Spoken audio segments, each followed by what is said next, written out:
Miles Carter had never been the type to believe in ghosts. At 34, he'd seen his fair share of grief, disappointment, and failure, but nothing supernatural. When his marriage finally collapsed under the weight of resentment and mutual betrayal, he left Portland and drove south along Highway 101 until it felt like the world was behind him. He found a rental listing for a small cabin near the edge of Umpqua National Forest. The ad read, "Peaceful, secluded, perfect for writers," or anyone seeking solitude. Solitude was exactly what he wanted. On his first evening, as he carried cardboard boxes from his old truck into the dark wooden cabin, he noticed how quiet everything was. No cars, no neighbors, just the sighing breeze through the pine trees and the occasional hoot of an owl. For the first time in months, his chest felt light. Maybe this was the reset he needed. Inside, the cabin smelled of dust and cedar. The furniture was sparse but solid. A small sofa, a scratched wooden dining table, and an old oil painting of the forest hanging crooked on the wall. When Miles finished unpacking his clothes, he explored the rest of the cabin, opening narrow closets and checking the cramped bathroom. Finally, he climbed the creaky ladder to the attic storage loft above the bedroom. The attic was cold and smelled of mildew. Boxes labeled Christmas, old clothes, and books lined the wall. In the far corner, half hidden under a moth-eaten blanket, he saw a rectangular shape. Curious, he pulled off the cloth and revealed an old tabletop radio, a bulky relic with chrome dials and wood paneling, like something from the 1960s. Its speaker grill was tarnished with rust, and a small metal plate read Zenith Transoceanic. Miles smiled despite himself. He'd always liked vintage things. He carried the radio down to the kitchen, set it on the table, and plugged it into the outlet by the stove. At first, there was nothing but silence. Then a low hum buzzed through the speaker, followed by a burst of static. He turned the tuning knob slowly, passing through layers of harsh white noise, hoping to catch some late-night AM broadcast, maybe a country station or local talk radio. Instead, he heard something that made his skin crawl. Through the hiss, a female voice whispered his name. "Miles, I finally found you." He jerked his hand away from the dial, his pulse hammering in his ears. The voice was faint but unmistakable, as if someone was sitting right there, whispering into the microphone just for him. He glanced around the cabin, half expecting to see a woman standing in the shadows behind him. But the room was empty, lit only by the dim overhead bulb. The radio returned to static. Miles swallowed hard, feeling foolish. Maybe it was a coincidence. Maybe some late-night psychic show had a caller with the same name. That had to be it. Still, he couldn't shake the unease tightening in his chest. He turned off the radio, unplugged it, and left it on the counter. As he prepared for bed, he kept glancing over his shoulder, expecting to see someone standing at the window, watching him. That night, sleep didn't come easy. He lay awake listening to the ticking of his cheap wristwatch on the knitstand. Every creak of the old wooden beams overhead sounded like footsteps. Every rustle of wind outside felt like fingernails scratching across the walls. At 2:47 a.m., he woke with a start. It took him a moment to realize why. The faint glow from the moon lit his bedroom, just enough to see shapes, the edge of the dresser, the curve of the doorframe. And sitting there on his knitstand, where he was certain he hadn't placed it, was the radio. It was turned on. The dials glowed dim orange in the darkness, and from its speaker came a low, steady whisper. Miles leaned closer, straining to hear. The words. The voice was soft and broken, like someone speaking through a mouth full of blood. "Don't leave me." He lunged forward and flicked the power knob off. The whispering stopped immediately. He sat on the edge of the bed, breathing hard, the room silent again, except for his pounding heart.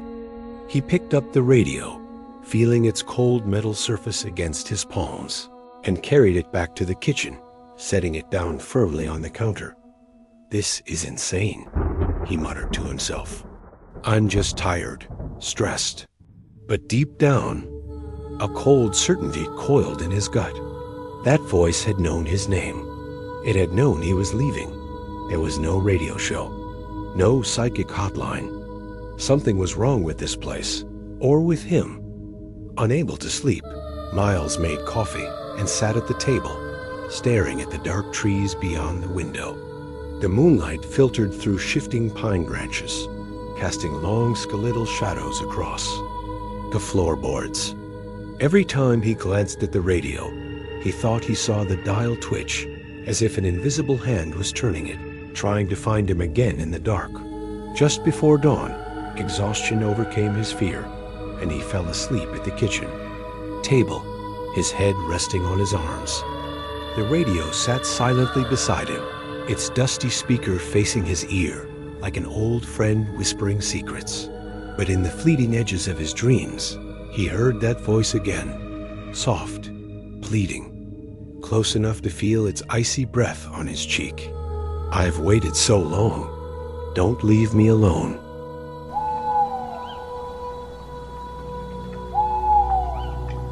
When Miles awoke, the sun was already high, filtering pale gold through the pine trees outside the kitchen window.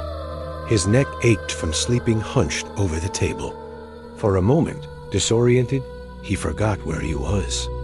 Then he saw the radio sitting quietly on the table beside his cold coffee, and felt dread settle back into his chest like a stone. He picked it up carefully, turning it over in his hands.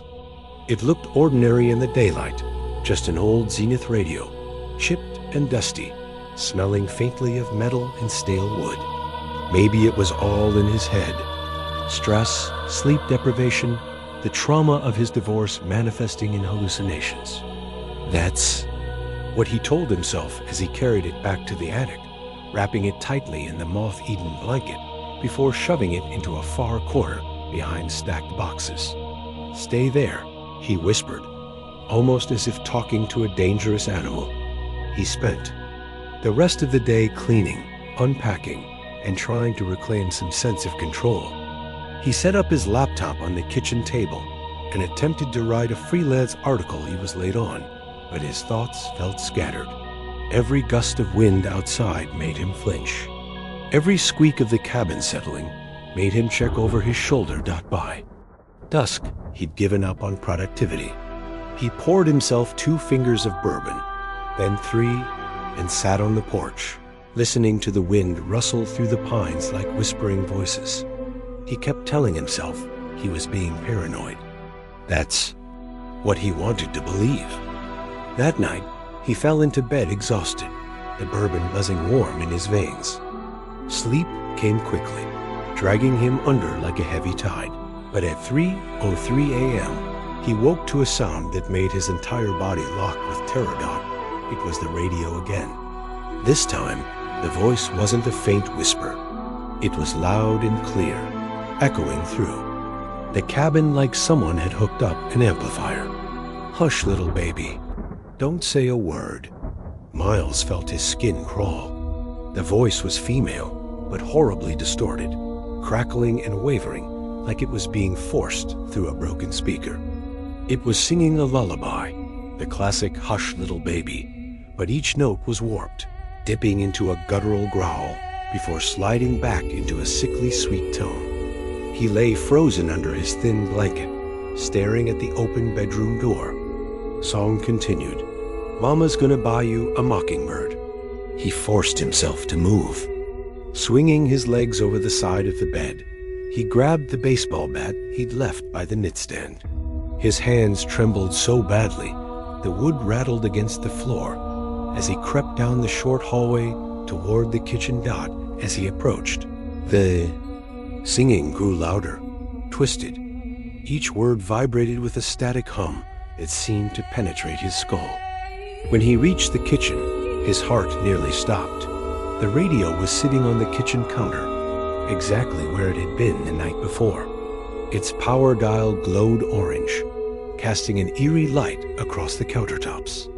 But he knew he'd put it back in the attic.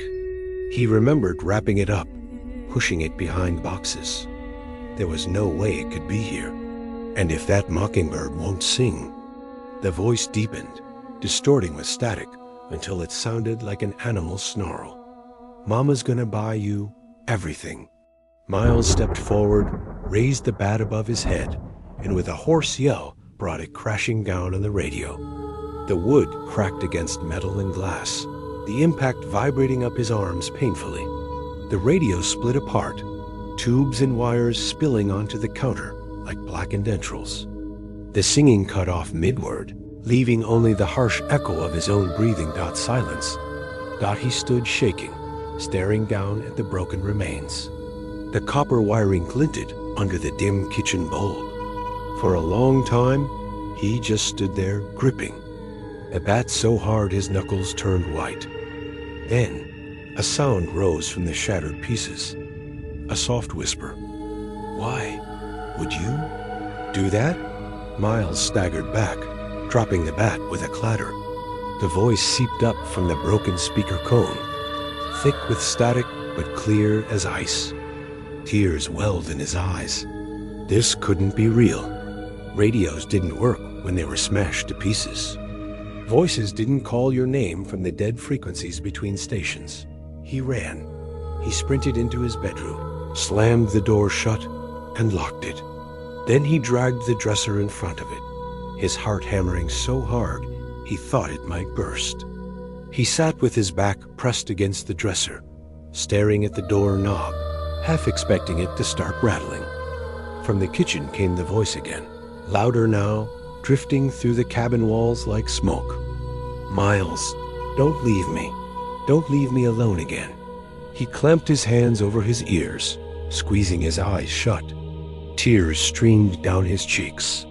In the darkness behind his eyelids, he saw flashes of something. A small girl sitting, cross-legged on a wooden floor, clutching the radio to her chest. Her long dark hair hung in greasy tangles over her face. She rocked back and forth, whispering words he couldn't hear. He fell asleep like that, sitting against the door, tears drying on his cheeks.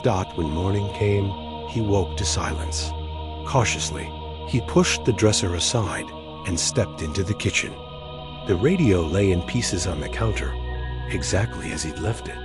No glow, no singing, no whispering voice. It looked like a dead machine, nothing more. But as he stood there, staring at it with hollow eyes, a thought coiled in the back of his mind like a snake. What if smashing it wasn't enough? He picked up his phone and called the number listed in the rental paperwork. After 2 rings, a woman answered, her voice thin with age. "Hello? Hi, Mrs. Halpern? This is Miles. Carter, I'm renting your cabin. I had a question about the attic." There was a long silence. Then she said quietly, "Did you find her radio?" Miles felt his blood run cold. Yes, I found a radio." Another silence, deeper this time. When she spoke again, her voice trembled. "You need to leave that place. I should never have rented it out. I needed the money after my husband died. But it's not safe there, not with her." Miles swallowed hard, his throat dry as sandpaper. "Who is her?" The woman sobbed softly on the other end. "My daughter. She died in that cabin. And ever since then, she's been trying to find someone to keep her company."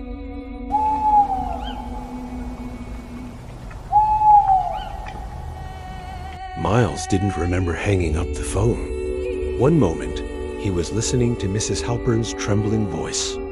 The next, he was staring blankly out the kitchen window as the morning sun crept higher over the pines. The cabin felt colder than before.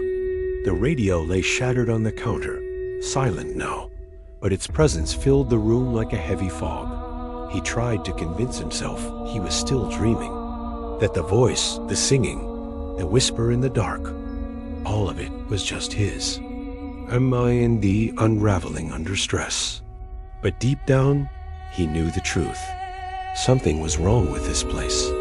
Something tied to the radio and the girl who had once held it close.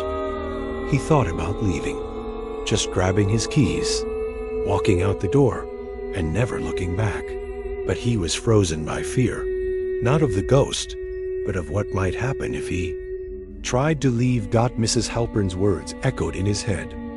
She's been trying to find someone to keep her company. What if leaving wasn't an option? As the day crawled by, Miles moved through the cabin like a sleepwalker. He avoided the kitchen, unable to look at the broken radio. He didn't eat, didn't drink.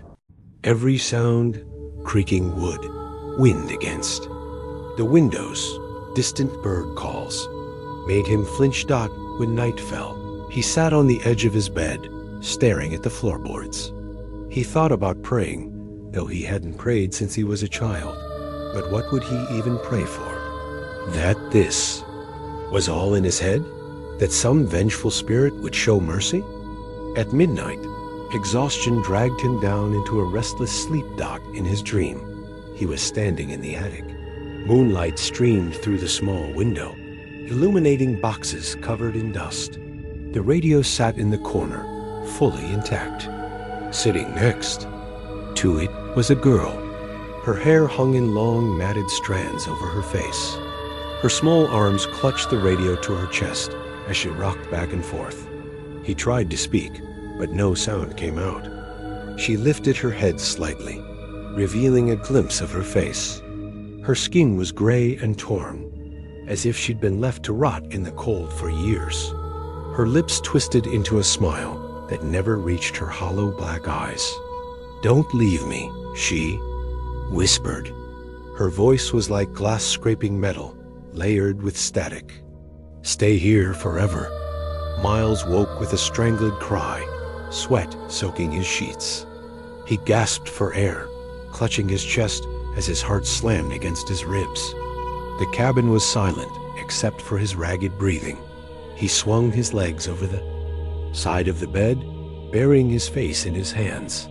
Tears welled up as despair settled heavy in his bones. He couldn't do this.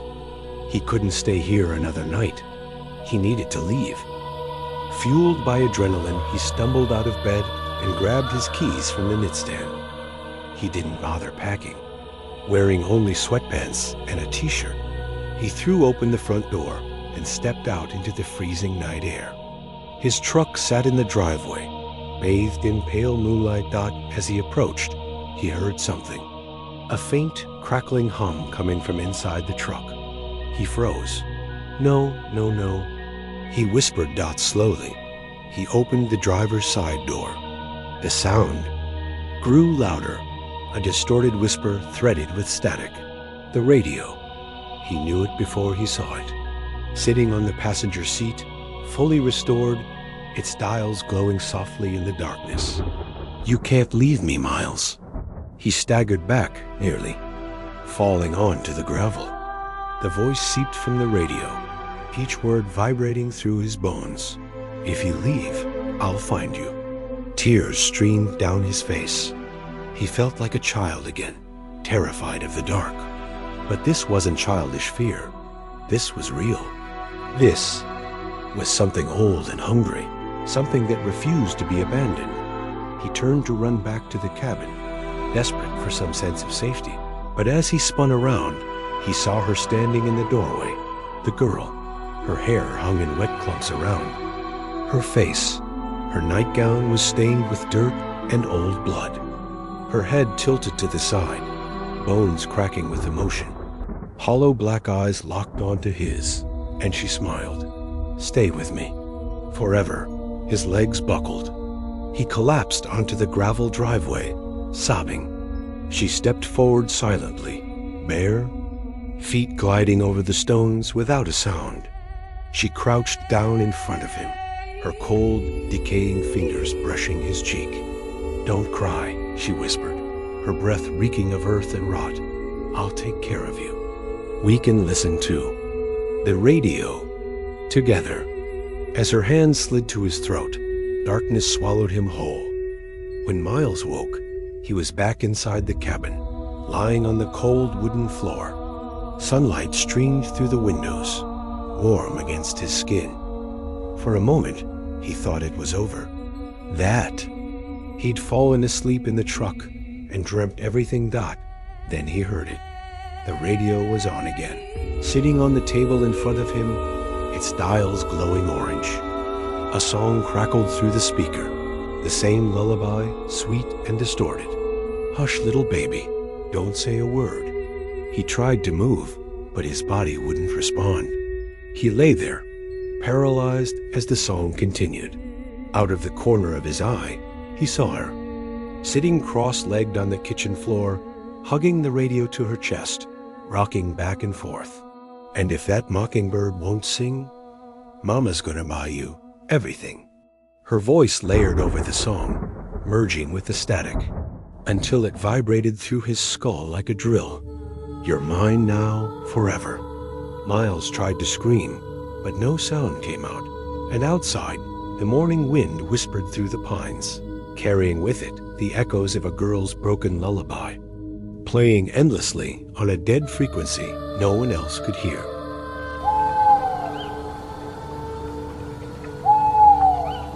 Miles didn't know how long he lay on the kitchen floor, unable to move. Time became meaningless.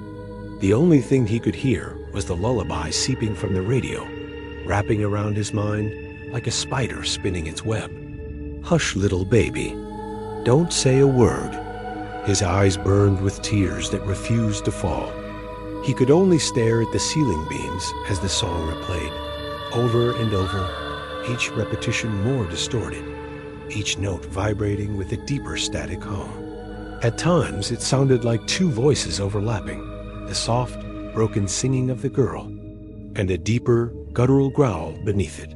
Eventually, as the sun dipped below the tree line outside, darkness flooded the cabin once more. The girl rose from where she had been rocking, clutching the radio, and walked toward him. Her bare feet made no sound against the wooden floor. She crouched beside him, tilting her head to study his frozen face. Her long, matted hair brushed his cheek as she leaned close. The smell of damp earth and rot filled his lungs, making him want to gag. Her lips were cracked and torn, revealing teeth that were small and yellowed, like a child's, except they ended in ragged points. Don't be afraid, she whispered. Her voice crackled like broken glass in a garbage disposal. You'll get used to it, I promise. She placed the radio on his chest, her cold fingers pressing it down, pinning him in place. Static buzzed against his ribs, vibrating through his bones and into his skull. She hummed softly, brushing his hair back from his forehead. You're mine now, forever, just like Daddy. His eyes widened, though he couldn't move any other part of his face. Just like Daddy, the words echoed inside his head. He remembered what Mrs. Halpern said. She used to sit by it all night, waiting for her dad to come home. But he never did. Had her father died here too? Was he trapped with her, listening to her broken lullabies until his mind rotted away like her corpse? Sing with me, she whispered, pressing her lips against his ear. The radio's volume surged, filling the room with a warbling, ear-splitting shriek of overlapping frequencies. He wanted to scream, but his throat remained paralyzed. The vibrations rattled his teeth. Blood trickled from his nose and ears. The edges of his vision blurred into darkness. When Miles woke, he was alone. His body ached. Every joint felt rusted, shut, but he managed to sit up slowly, gasping for air. The cabin was quiet. No singing, no whispers. Just the distant sound of wind through pine needles. The radio sat silent on the table. He didn't dare touch it. Instead, he stumbled to his feet, grabbing his keys from the floor where they had fallen. His body trembled so badly, he nearly dropped them. Without looking back, he staggered out the door into the cold dawn light. Mist hung low between the trees, as birds began to chirp somewhere deep in the forest. He climbed into his truck, turned the ignition, and felt the engine rumble beneath him. Relief nearly made him weep. He backed out of the driveway, gravel crunching beneath his tires, and tore down the narrow road toward the highway. His eyes flicked to the rearview mirror again, and again, half expecting to see her standing in the road behind him. But there was nothing, just mist and pines and early morning light. He drove for nearly an hour before pulling into a gas station. His hands were still shaking as he filled the tank. When he went inside to pay, the cashier, a middle-aged man with thinning hair and tired eyes, glanced at him with concern. "You okay, buddy?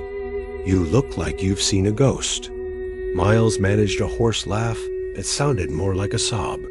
"Yeah, something like that."